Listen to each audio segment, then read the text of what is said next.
Welcome to El Regnum channel. If you are new to this channel, please do not hesitate to click subscribe and hit the notification bell for you to be more updated of the coming videos.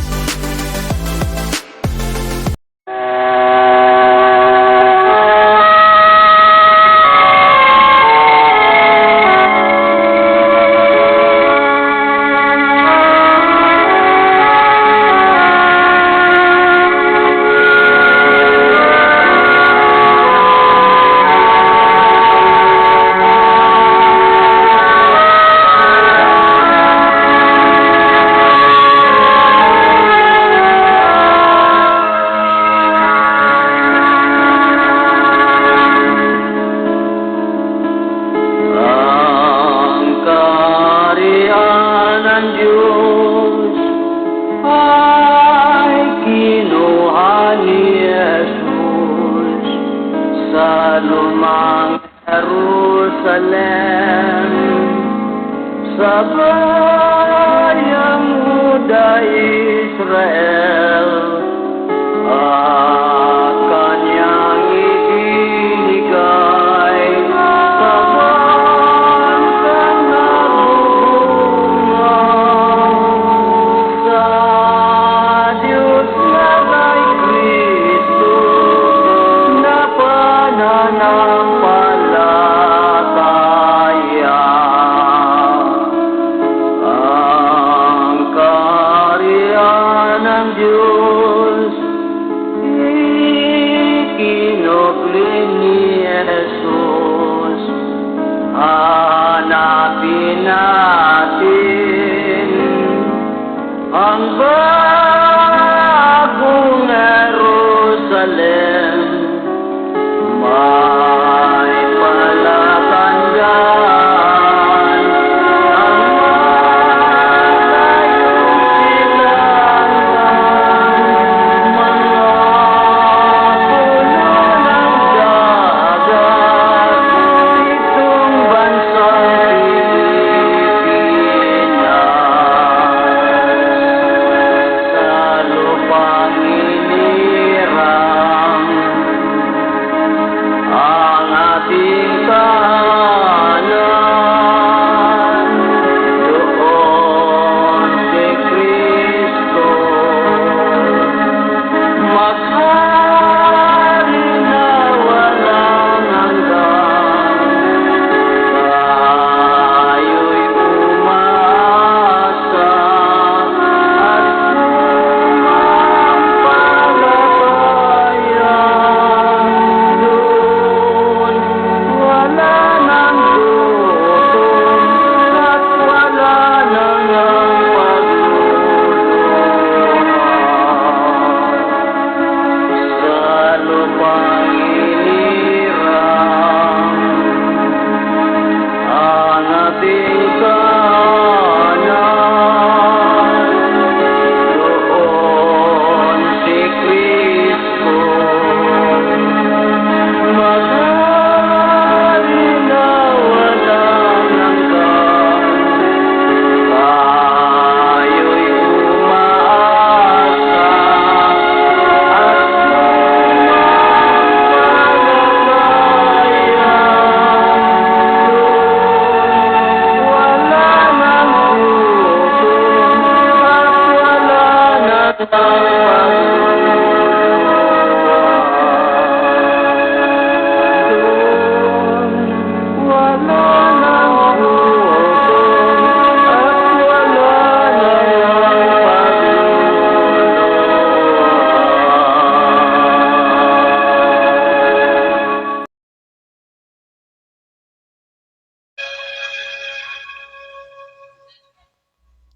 So magandang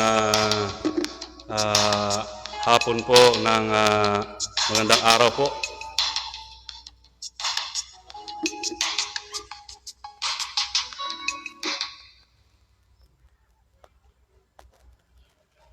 Magandang araw po. Magandang gabi po. Ito po yung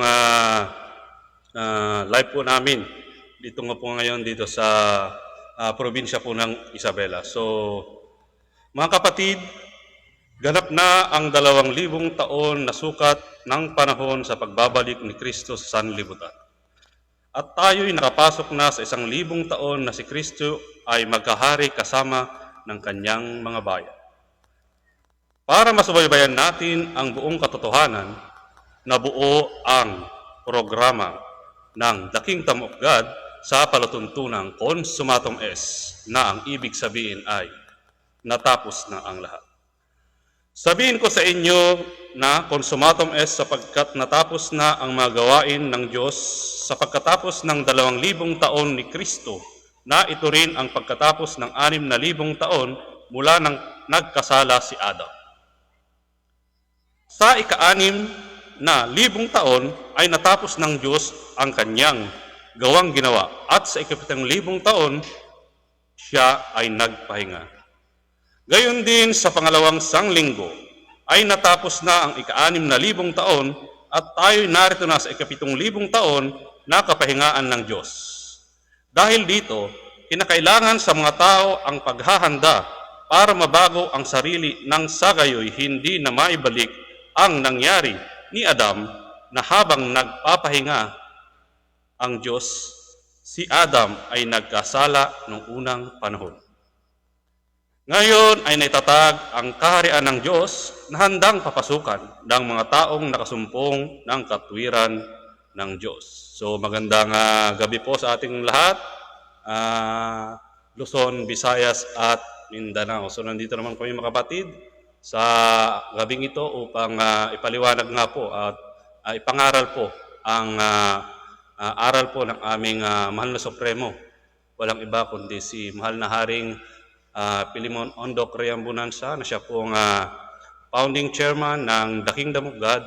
Siya din po ang founding chairman ng The Royal Alpha Omega Ring Trading Corporation, at siya din po ang chairman ng The Philippine Deuterium Development and Management Corporation.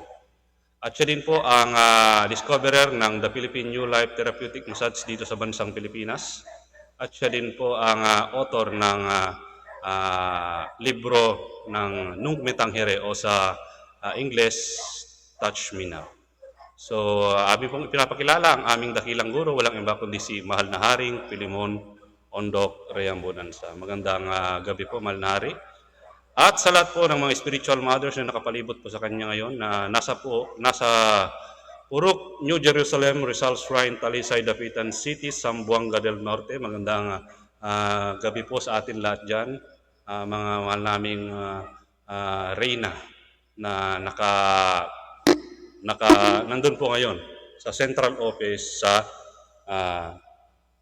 Talisay, Dapitan City, sa Rizal Shrine po.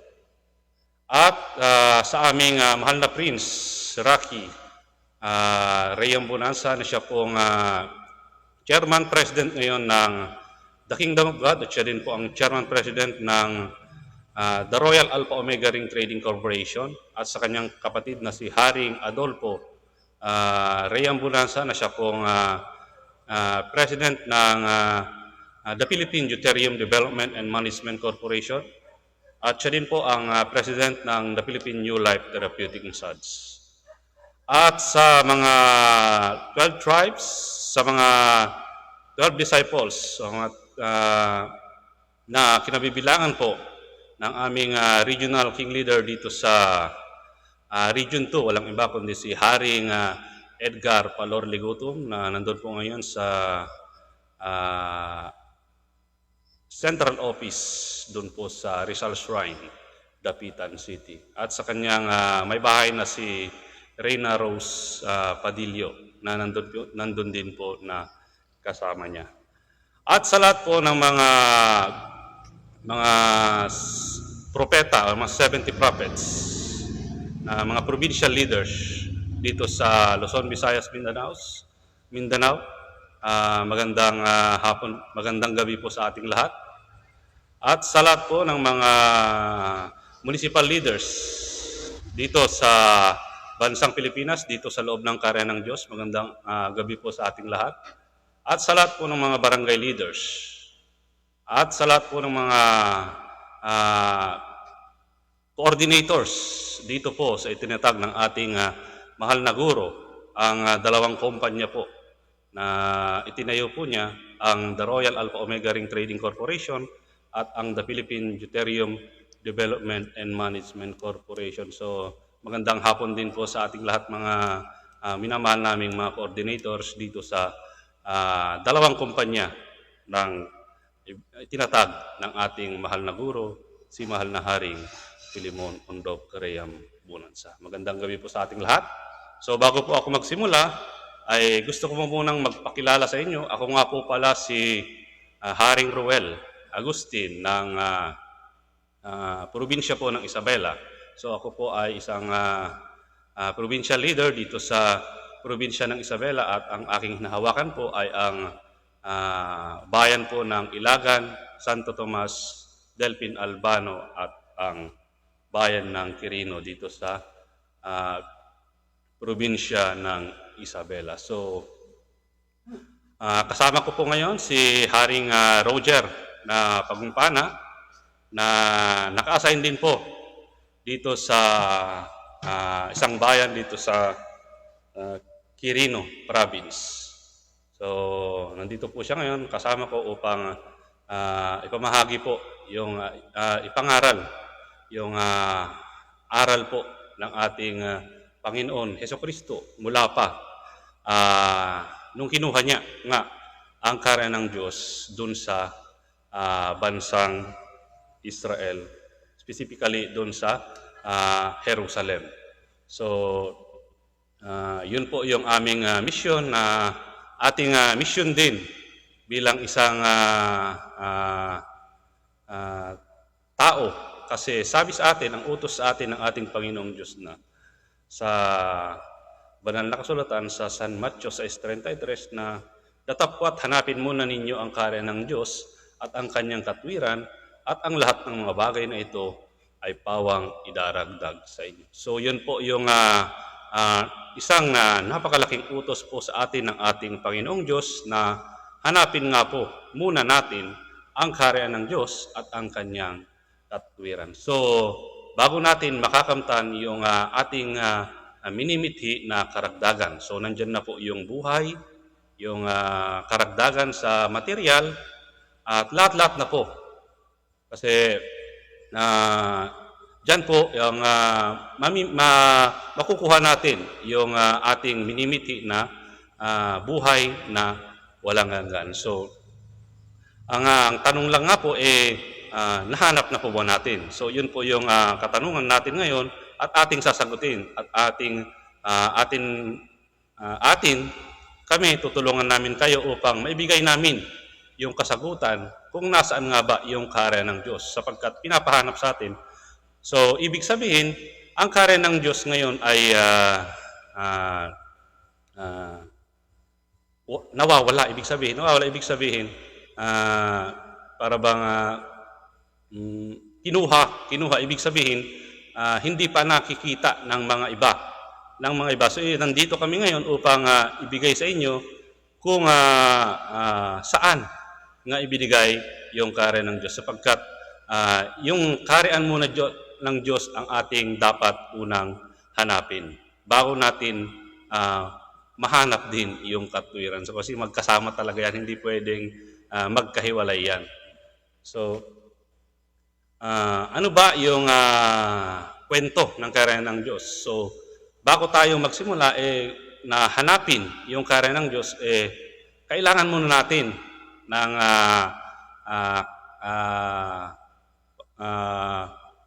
mga tawag nito, yung mga materials na gagamitin natin. So, ang materials na gagamitin talaga natin ay ito po, Bible. Bible po ang number 1 na magtuturo sa atin kung nasaan po yung karya ng Diyos. At isa na rin po, yun nga po yung nagtuturo. Magkasama po yan, yung nagtuturo at yung Bible. Sapagkat kung kahit may Bible naman, kung walang nagtuturo ay wala rin. So magkasama talaga yan.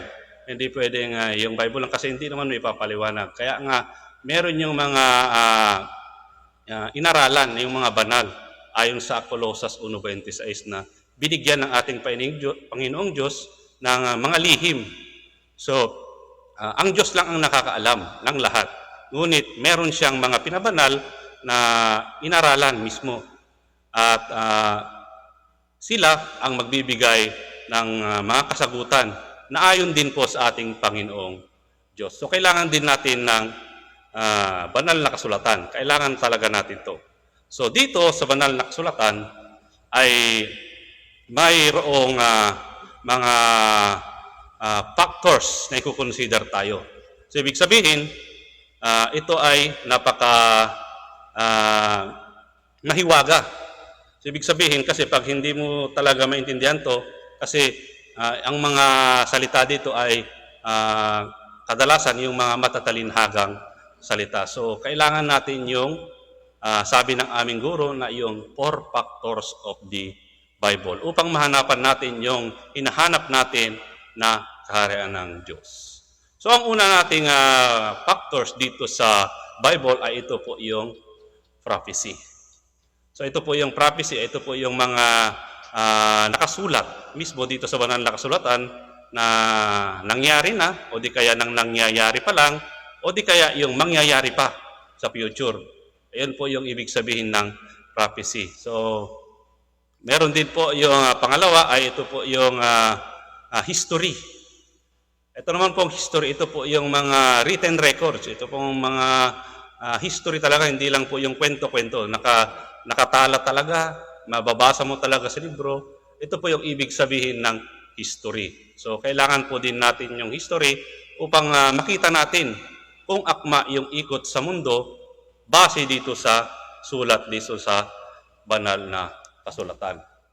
So ang pangatlo po ay ito po yung mathematics. So meron din pong mathematics dito sa banal na kasulatan sapagkat hindi natin makikita kung saan inilagay ng ating Panginoong Diyos o di kaya hindi natin makikita rin kung saan yung simula o kailan yung nagsimula yung kaharian ng Diyos. Kasi numbers yun eh. Ibig sabihin, yung taon kasi, yung taon ang ating titingnan. Ibig sabihin, yung mathematics kasi is a numbers. Ibig sabihin, kailangan talaga natin makita yung mga numbers upang malaman natin kung ano yung mga taon talaga na sinasabi dito sa banal na kasulatan base sa aral ng ating Panginoon tungkol sa kaharian ng Diyos. At ang pang-apat po, ito nga po yung science. So ito pong science ay kailangan din natin na malaman upang makumpleto yung 4 na factors ng Bible. So ang science po ay kailangan natin. Ginagamit nga natin ngayon itong mga teknolohiya. Ito, nag-share kami ngayon. Ito, isa na po itong science na to. Nalalaman ng ating mga kapwa dito man sa bansang Pilipinas at doon sa ibang bansa. So ito po ay international. So dito, nagagamit natin yung science. Noong unang panahon din, mga ginamit na mga discovery o yung mga paglalayag nila, kailangan din talaga nila yan. Na yung science talaga, hindi kasi gagalaw yung isang tao kasi technology yan eh. Science is a technology. Ibig sabihin, nandito tayo para yung technology ay maisama din dito sa banal na kasulatan na isa siya po na factors ng Bible. So, yun po yung ating gagamitin, yung 4 factors of the Bible. Yung una po, prophecy, history, number 2. Number 3, yung mathematics. At yung number 4 ay yung science. So, yun po yung ating kailangan. So, sabi ng Panginoon, hanapin muna ninyo ang kaharian ng Diyos at ang kanyang katwiran at ang lahat ng mga bagay na ito ay pawang idaragdag sa inyo. So bakit ba? Bakit ba niya pinapahanap? So kasi kinuha niya. Ibig sabihin, sabi dito sa banal na kasulatan sa San Mateo 21, San Mateo 21, 42-43 na sabi are, San Mateo 21, are, 43, 42 hanggang 43 are. are. So ganito po ang nakasulat ayon sa banal na kasulatan. Sinabi sa kanila ni Jesus, kailanman bagay hindi ninyo nabasa sa mga kasulatan. Ang batong itinakwil ng nagtatayo ng gusali, ang siya ring ginagawang pangulo sa panulo. Ito'y mula sa Panginoon at ito'y kagilagilala sa harap ng ating mga mata. Sa 43. Kaya nga sinabi ko sa inyo, alisin sa inyo ang kaharian ng Diyos at ibibigay sa isang bansang nagkakabunga. So yun po yung dahilan kung bakit ang ating Panginoong Jesucristo ay nag-utos na hanapin natin ang kaharian ng Diyos sapagkat siya itinakwil at kanyang kinuha at ibinigay sa isang bansang nagkakabunga. Sapagkat ang plano ng ating Panginoong Diyos ay ang bansa na yon ay magiging isang kaharian ayon po at ipamamana sa kanyang mga anak. Ayon po sa San Mateo 25:34. So yun po yung panon, karugtong niya sapagkat kinuha niya sapagkat siya ay maghahari. San Mateo 25:34. So ganito po ang sinabi ayon sa banal na kasulatan. Kung magkagayoy sasabihin ng hari, sana nga sa kanyang kanan, magsiparito kayo mga pinagpala ng aking ama. Manahin ninyo ang kaharian, nakahanda sa inyo buhat nang itatag ang sanglibutan. So yun po, so buhat pa nang itatag ang sanglibutan, plano na ng ating Panginoong Diyos na manahin natin ang kaharian ng Diyos. So, paano natin malalaman? So, alam natin yung kaharian ng Diyos, ngunit paano yung natin ipapaliwanag na gamit natin ang Bible. So, kailangan nga natin yung 4 factors of the Bible. So, magkakaroon tayo dyan ng history. So, history tayo. So, mula noon, unang panahon, nung nagtatag ng kaharian ang ating Panginoong Diyos, dun sa bansang Israel. Sapagkat dun po sa bansang Israel ay siya po ay ang luklukan po ng ating Panginoong Diyos. So, yun po yung history nun. So, meron pong 3 hari doon. So, itong sinasabi ko ngayon sa inyo mga kapatid ay ito po yung history. So, kailangan muna natin malaman yung history bago tayo dito pumunta dito sa present upang makita natin yung nangyari nung unang panahon. Sapagkat sabi kanina na buhat pa nung itatag ang sanlibutan ay meron na yung kaharian na nakahanda sa atin. So, kailangan muna natin malaman ang history niya upang magkaroon tayo ng kasagutan ngayon na nandito tayo dito sa pinagbigyan niya na bansa na nagkakabunga. So, dito po ay nagkaroon po ng tatlong hari dito sa bansang Israel. So, ang ina po ay si Haring Saul, ang pangalawa po ay si Haring David, at ang pangatlo po ang kanyang anak na si Haring Solomon. So, makikita po natin dyan, yan po yung isang kaharian na hindi na nag-iisa. Ibig sabihin, kung isang kaharian kasi, ibig sabihin hindi siya walang divided, hindi siya nahati. Ibig sabihin, nag-iisang kaharian. So, yun po yung kwento ng kaharian ng Diyos dito sa bansang Israel. So, yun din po kasi yung sabi ng ating Panginoong Diyos na itatayo nga ang templo ng Diyos dito sa bansang Israel na sabi nga po, yung pinanaginip po ni Amang Jacob nung siya nanaginip pupunta siya sa kanyang uncle na si Laban. So, nanaginip po siya na ayon po sa banal na kasulatan sa Genesis 28, 10 hanggang 19 natin hari. Genesis 10. 28, 10 ayat atin hari. Hanggang kanyan hari. 18. Mhm.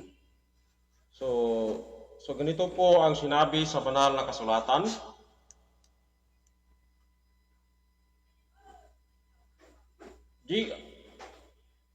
At umalis si Jacob sa Beersheba at napasa dakong Haran. No, yun po.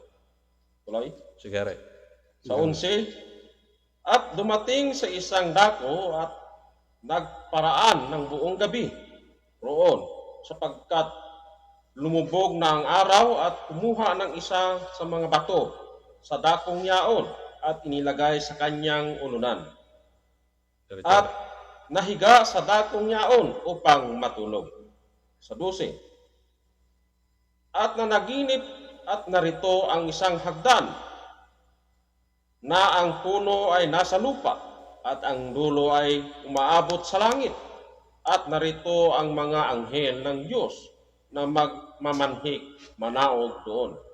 Sa 13, at narito ang Panginoon ay nasa kataas-taasan ni Yaon at nagsabi, ako ang Panginoon, ang Diyos ni Abraham, na iyong ama, at ang Diyos ni Isaac. Ang lupang kinahigaan mo ay ibigay ko sa iyo at sa iyong binhi. 14, at ang iyong binhi ay magiging parang alabok sa lupa at kakalat ka sa kanluran at sa silanganan at sa hilagaan at sa timugan at sa iyo at sa iyong binhi ay pagpapalain ang lahat ng angkan sa lupa. So sa 15, at narito ako'y sumasa iyo at iingatan kita saan ka man paroroon at pabalikin kita sa lupain ito sapagkat hindi kita iiwan hanggang hindi ko magawa ang sinalita ko sa iyo. Sa 16, at nagising si Jacob sa kanyang panaginip at nagsabi, tunay na ang Panginoon ay nasa dakong ito at hindi ko nalalaman. So sa 17, at siya'y natakot at kanyang sinabi, kakilakilabot na dako ito'y hindi iba kundi bahay ng Diyos at ito ang pintuan ng langit. So sa 18, at si Jacob ay bumangon maaga ng kanyang kinaumagahan at kinuha ang batong kanyang inilagay sa ulunan niya at kanyang itinayo na pinakaalaala at kanyang binuhusan ng langis sa ibabaw. So, yun po yung sabi ng banal na kasulatan, nasabi doon, yun ay yung bahay ng Diyos. Ibig sabihin, doon sa Israel po yun. Kasi si Jacob, siya po yung Israel. So, dyan po, pagkatapos po nilang pumasok doon sa Egypt noong positive 57. So, nakalabas po sila noong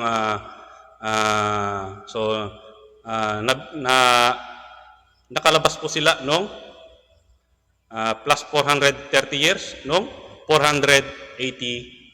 So, nabihag po ang ating mga kapatid na mga Israelitas sa loob ng 430 years. So, dyan po, after 480 years ulit, noong 967, dyan lang po natupad yung sabi ng sa banal na kasulatan na yun po yung bahay ng Diyos. Doon mismo itinayo ng ating Haring Solomon yung templo ng Diyos doon sa bansang Israel. So, dyan po makikita natin yung history ng karya ng Diyos mula po kay Amang Hanggob hanggang kay Haring Solomon. Ngunit, yun nga po, nagkasala nga po si Haring Saul sapagkat sumamba nga po siya sa Diyos-Diyosan ng Sidon na si Astaroth. So nagalit ang ating Panginoong Diyos. So hindi naman mismo sa kanya pinato ang kaparusahan bagkus sa kanyang anak. So nahati po yung karya ng Diyos. So sa kanyang anak po ay 2 at sa kanyang alipin na si Roboam ay 10. So ang kanyang anak po ay si Roboam. So naging 2 lang po sa kanya. So nahati na po yung karya ng Diyos. So meron na pong karya ng Israel at ang karyaan ng Huda. So doon po ang kwento ng karya ng Diyos doon sa bansang Israel. So pagkatapos po ng 390 years na kaparusahan na ibinigay ng ating Panginoong Diyos dahil nga sa pagkakasala, ay dumating naman po yung isang hari din na binigyan ng karyaan dito sa buong mundo, si Haring Nabucodonosor. So binigyan po siya ng ating Panginoong Diyos ng kapangyarihan upang magpasuko.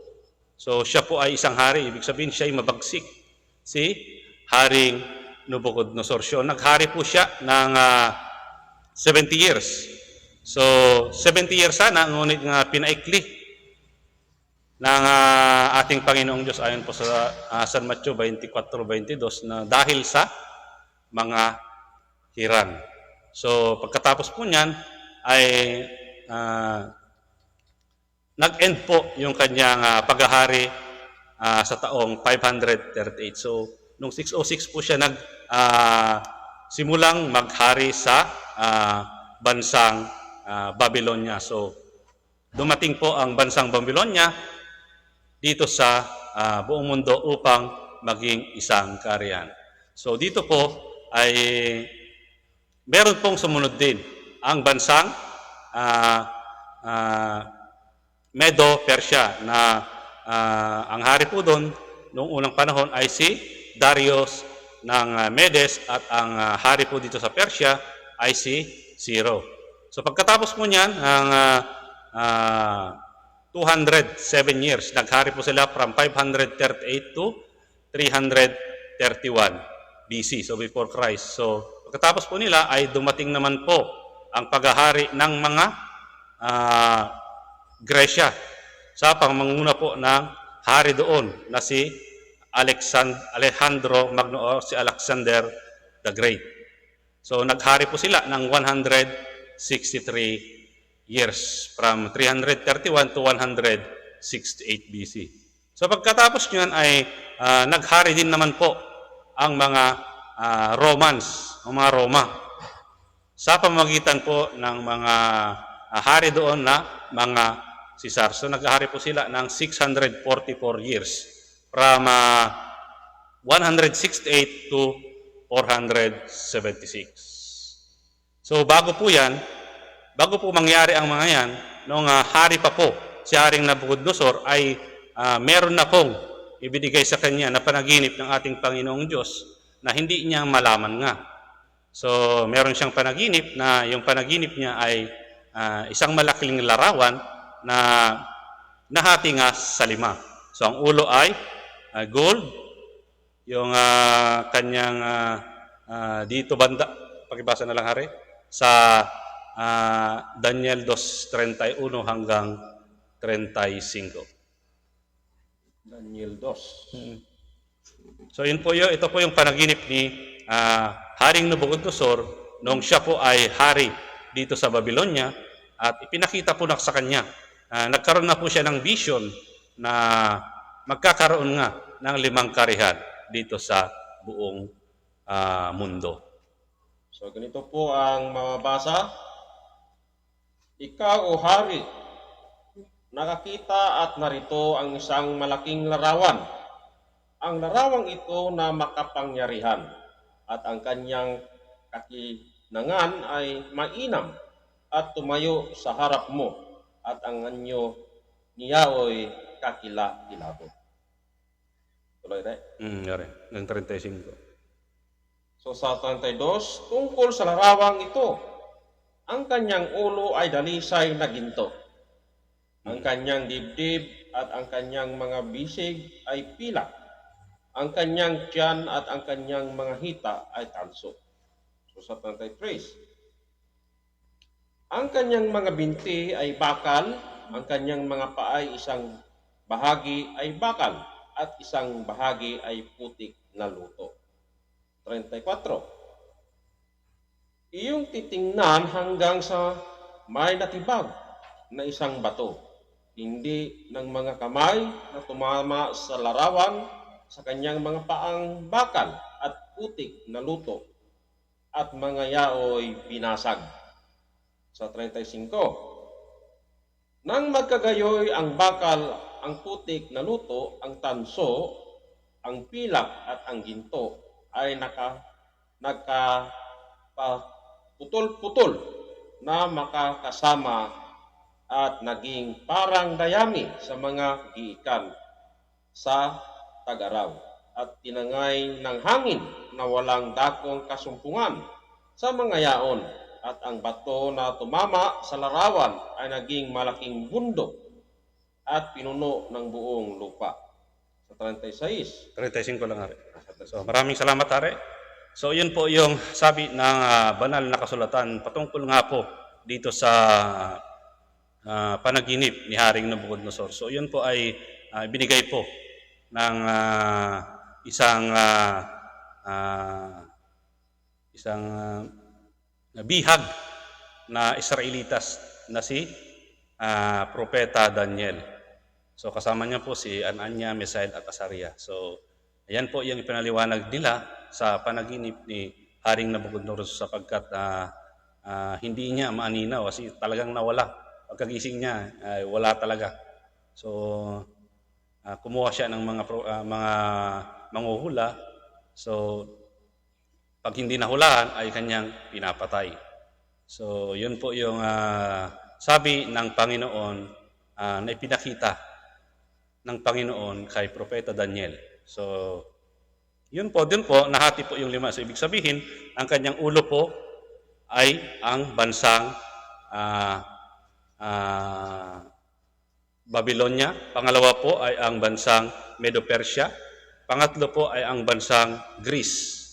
At ang pang-apat po ay ang Roma. So yung ikalima po, yung putik na luto at yung bakal ay wala pa po.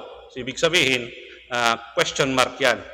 So ibig sabihin dito, natin hahanapin, dito natin magkakaroon tayo ng idea na matutulungan tayo ng ating Panginoong Diyos na yung panglimang kaharian ay bansa din sapagkat ang unang kaharian ay ang bansang Babylonia. Ang pangalawang bansa na naghari ay ang bansang Medo-Persia.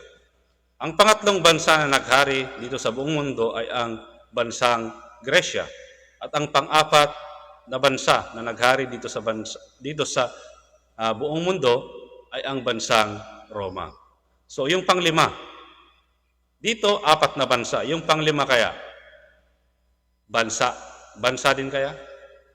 So bansa po yan sapagkat uniform po yan. Hindi pwede naman na doon tayo pupunta doon kasi hindi na siya uniform pag ganoon. So, ibig sabihin, kung bansa yung 4, bansa din yung ikalima. So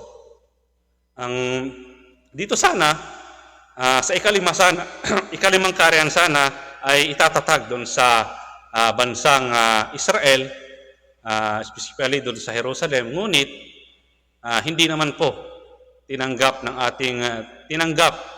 ng mga Hudyo doon sa bansang Israel si Panginoong Jesucristo sabagkat sa bagkos kanilang ipinako at pinatay. So sabi nga niya kanina, doon sa nabasa sa atin ng ating kasamaan dito ngayon na inalis niya yung kaharian ng Diyos at ibinigay sa isang bansang nagkakabunga. So ang ating titignan, so kailangan talaga natin ito, mga kapatid, itong history. So yun kasi yung sabi ng iba na doon daw mahirap na yun, magiging yung ating hahanapin na kaharian ng Diyos pag ganun ay magiging isang panaginip na lamang kung ating iisipin na doon pa tayo sa hindi maipalawanag kung saan. So dito lang tayo sa makatotohanan. Sapagkat ang katotohanan ang siyang magpapalaya sa atin. So sabi ng Panginoon na hanapin muna ninyo ang kaharian ng Diyos at ang kanyang katwiran at ang lahat ng mga bagay na ito ay pawang idaragdag sa inyo. So ang unang patotoo ay mababasa sa San Mateo 25, San Mateo 25, 23 hanggang 26. 23. 25, 23 to 26.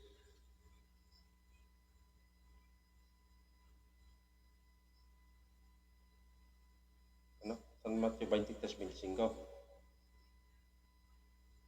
Unang patotoo. Ay, unang patuturan. Genesis 25, 23 to 26. Genesis 25.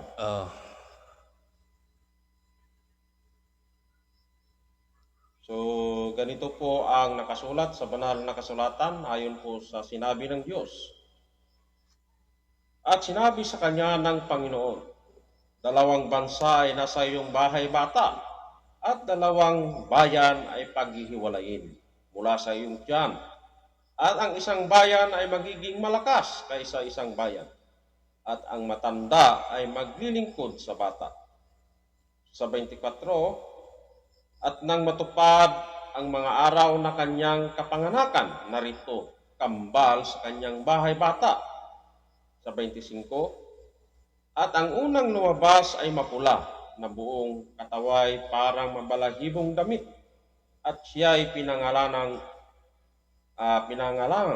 Isaw. Sa 26, at pagkatapos ay lumabas ang kanyang kapatid, at ang kanyang kamay ay nakakapit sa sakong ni Isaw, at ipinangalan sa kanya ay Jacob.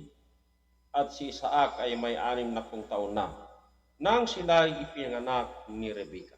So yun po yung sabi ng ating banal na kasulatan patungkol nga po dito sa mga testimony na kung saan yung kaharian ng Diyos, sapagkat yung kaharian ng Diyos ay kinuha ng ating Panginoong Diyos doon sa bansang Israel. So ang hanapin natin ngayon ay yung ikalimang kaharian. So dito po, ang binigay po sa amin ng aming mahal na guro, mahal na Haring Pilimon Ondopreang Bonanza, ay yung 13 patotoo na kung nasaan yung kaharian ng Diyos. Ito po yung mga kailangan natin upang mapatunayan natin na ibinigay nga sa isang bansang nagkakabunga. So napaka-importante ng 4 factors of the Bible. So sabi doon na si Inang Rebecca ay nagbuntis ng 2 bansa.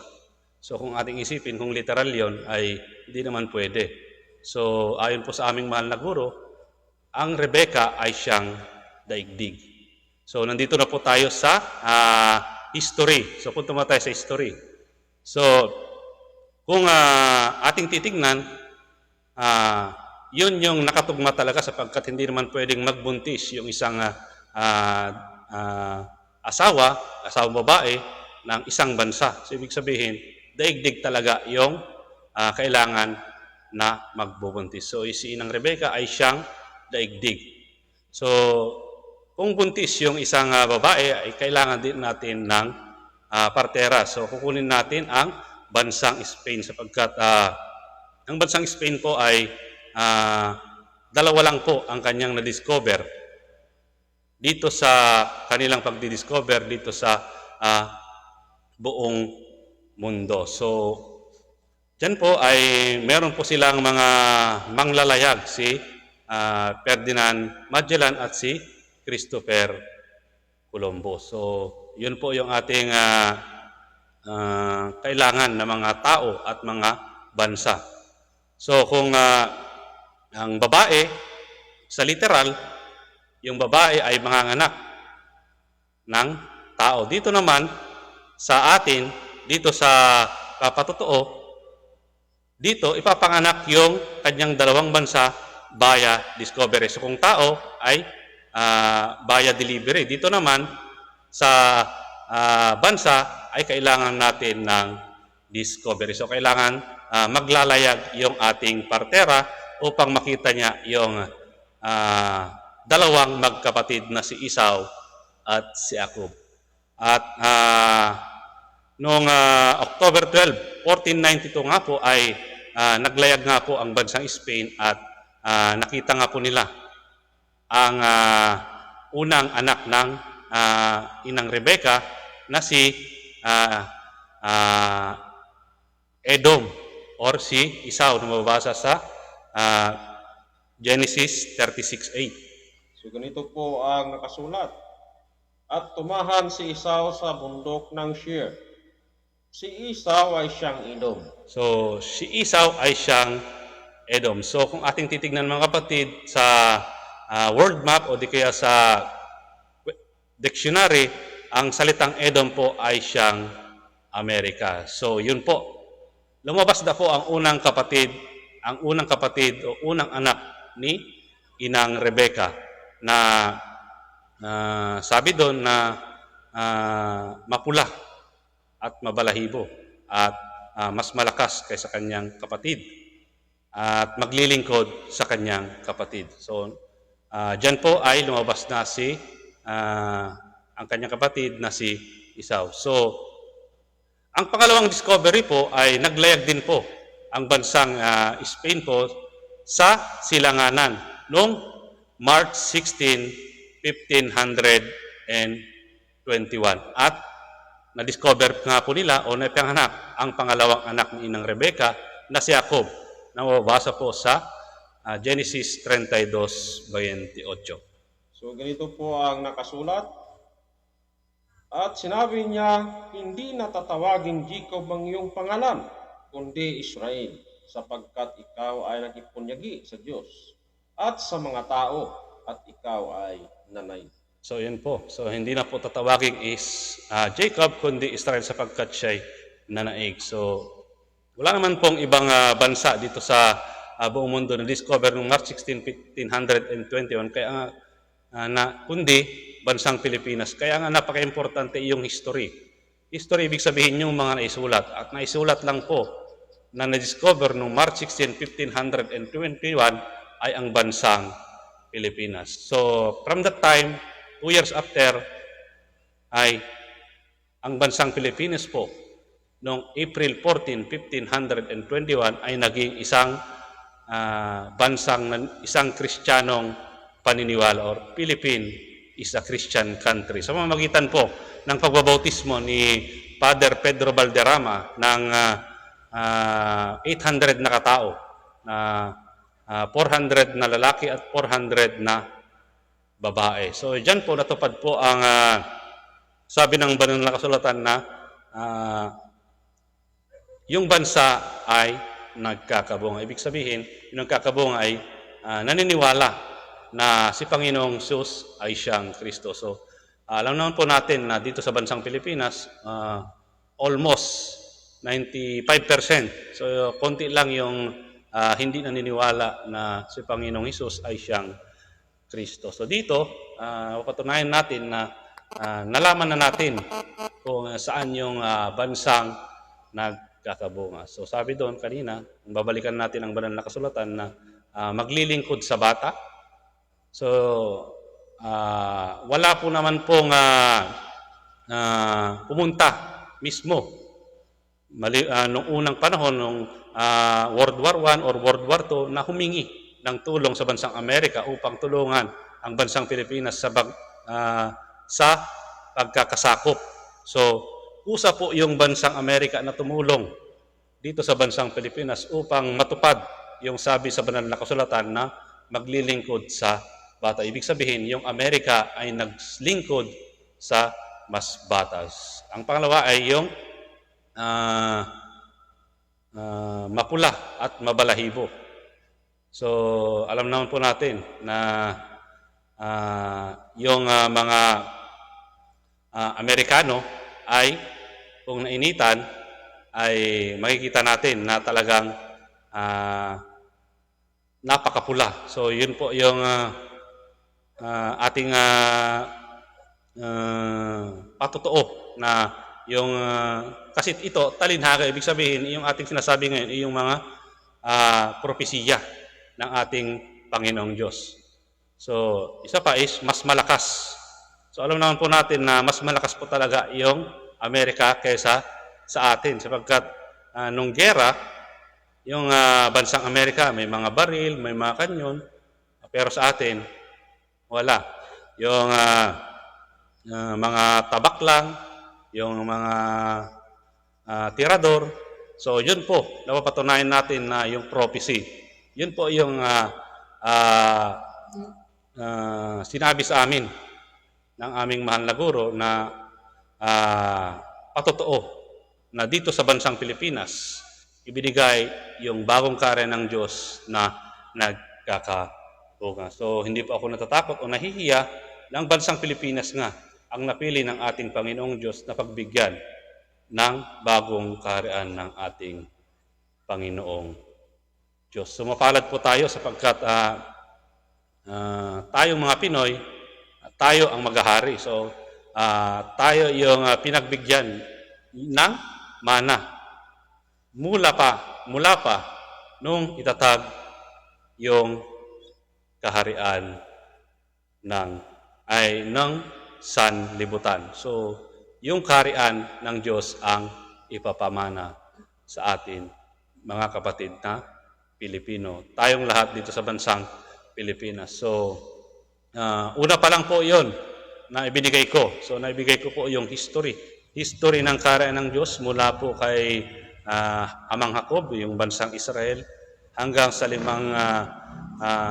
kaharian, hanggang dito, mula sa Babylonia, Medo-Persia, Greece, Rome, at hanggang dito sa pinagbigyan, sa 5 kaharian, na pinagbigyan ng ating Panginoong Jesucristo ng bansang nagkakabunga.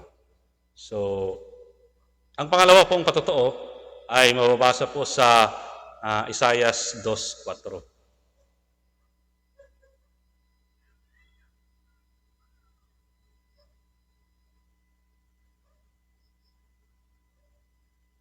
So ganito po ang mababasa ayon po sa Isaiah 2:4. So ganito po ang nakasulat. At siya'y humatol sa gitna ng mga bansa at sasaway sa maraming tao at kanilang pupukpukin ang kanilang mga tabak upang maging mga sudsod at ang kanilang mga tabak ay magiging mga kari.